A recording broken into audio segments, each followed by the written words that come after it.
भारत के इतिहास में कुछ नाम ऐसे हैं जो केवल व्यक्ति नहीं होते, बल्कि एक विचार, एक आंदोलन और एक युग बन जाते हैं। डॉक्टर बाबा साहेब अम्बेडकर ऐसे ही महान व्यक्तित्व थे। संघर्षों से भरा बचपन। 14 अप्रैल 1891 मध्य प्रदेश के महू कस्बे में एक बालक का जन्म हुआ। नाम रखा गया भीमराव। उनका जन्म ऐसे समय में हुआ जब भारत में जाति व्यवस्था इंसान की कीमत तय करती थी। भीमराव महार जाति में पैदा हुए थे, जिसे समाज अछूत मानता था। स्कूल में उन्हें सबसे अलग बैठाया जाता, न पानी छूने दिया जाता, न शिक्षक उन्हें पास बुलाते। प्यास लगने पर कोई ऊंची जाति का व्यक्ति पानी डाल देता, अगर कोई मिल जाए तो। लेकिन उस छोटे से बालक की आंखों में डर नहीं, सवाल और साहस था। शिक्षा मुक्ति का मार्ग।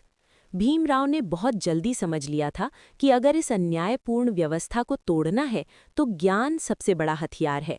गरीबी, तिरस्कार और अकेलेपन के बावजूद उन्होंने पढ़ाई को कभी नहीं छोड़ा। रातों को दीपक की मध्यम रोशनी में किताबें पढ़ना, दिन में अपमान सहना, यही उनका जीवन बन गया। उनके पिता ने भी शिक्षा का महत्व समझाया और उन्हें आगे बढ़ने की प्रेरणा दी। विदेश की उड़ान। प्रतिभा कभी दबती नहीं। भीमराव को छात्रवृत्ति मिली और वे अमेरिका के कोलंबिया विश्वविद्यालय पहुंचे।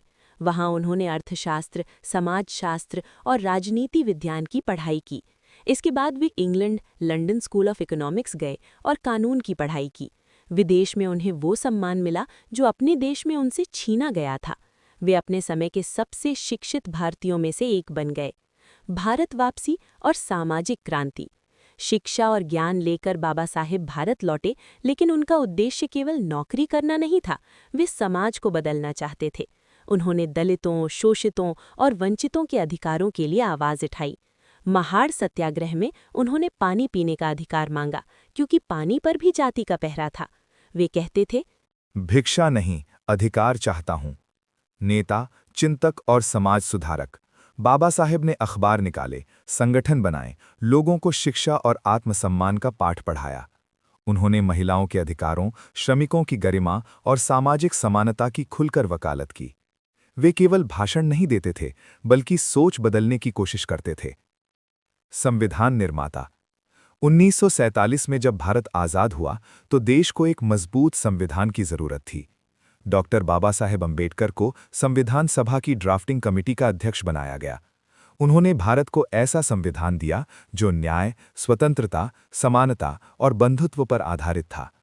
ये केवल कानूनों की किताब नहीं थी, बल्कि एक सामाजिक क्रांति का दस्तावेज था। 26 जनवरी 1950 भारत ने अपना संविधान अपनाया। ये बाबा साहेब के जीवन की सबसे बड़ी उपलब्धियों में से एक थी। बौद्ध धर्म की ओर। बाबा साहेब ने देखा कि जाति व्यवस्था की जड़ें बहुत गहरी हैं, इसलिए 1956 में उन्होंने बौद्ध धर्म अपनाया, क्योंकि वो समानता, करुणा और तर्क का मार्ग था। अंतिम संदेश। 6 दिसंबर 1956 को बाबा साहेब इस दुनिया से चले गए, लेकिन उनका विचार अमर हो गया। उनका संदेश आज भी गूंजता है। शिक्षित बनो, संगठित रहो और संघर्ष करो। विरासत। आज जब कोई दलित बच्चा स्कूल जाता है, जब संविधान हमें बराबरी देता है, जब कोई अन्याय के खिलाफ आवाज़ उठाता है, तो उसमें बाबा साहेब की सोच जीवित रहती है। डॉक्टर बाबा साहेब अम्बेडकर ने केवल कानून नहीं बदले, उन्होंने भारत की सोच बदल दी।